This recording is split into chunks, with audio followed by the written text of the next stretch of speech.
When Sarah's message flashed on my screen that evening, my heart stopped. Going on a trip with my ex, don't be jealous. It wasn't just what she said, it was the smug confidence behind it. For 4 years, I had been steady, patient, loyal. I took extra shifts, paid our bills, and kept our life running while she drifted through moods. And now this, a casual confession about a romantic getaway with the same man who once shattered her. The man she'd sworn she'd never forgive. My chest tightened, my hands went cold. Did she really think I'd smile and wish her well? I let out a bitter laugh.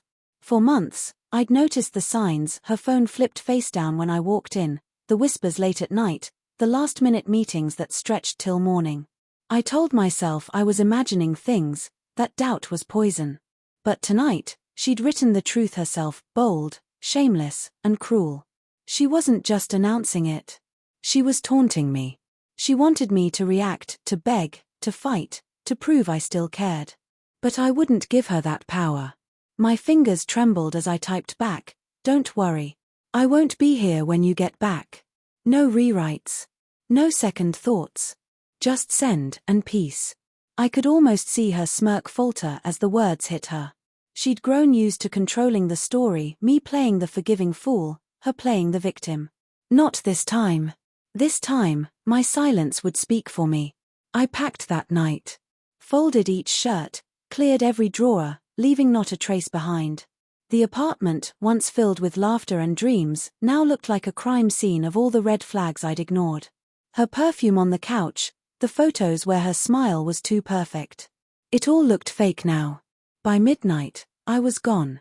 It wasn't rage that drove me, it was clarity. Sarah thought she had me chained, convinced I'd wait no matter what she did. She had no idea she'd just freed me instead. By morning, my phone lit up a storm of texts. At first, teasing, "What do you mean you won't be here?" Then defensive, "You're overreacting. It's just a trip." And finally, desperate, "Please answer me." I didn't. I was already miles away, driving toward peace. No more walking on eggshells, no more chasing scraps of affection. Just quiet. Jason called 2 days later, half laughing, half pitying.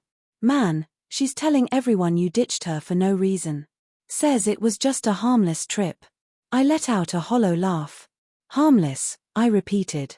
"She went with her ex. What did she expect, a farewell party?" Jason paused. "Everyone knows what really happened," he said. "She's mad you didn't play along. You didn't beg. You just left." He was right. Sarah lived for control, the drama, the guilt, the endless cycle of breaking and apologizing. But this time, I'd walked off her stage. And my silence was louder than any fight could have been. A week later, she showed up at my door, eyes swollen, voice trembling through the wood. "You can't just leave. It was one trip. I needed space. Clarity. Don't throw this away." I almost laughed. Space. She hadn't needed space when I covered her rent or when she cried in my arms. The only clarity she found was with her ex. I stood there, listening but not feeling. Respect had died long before love did. Weeks passed. Her messages grew colder, sharper. "You never loved me. You just wanted out." But her words bounced off the walls of my new, peaceful life. I worked. I trained. I rebuilt myself. I stopped explaining where I was going, stopped waiting for approval.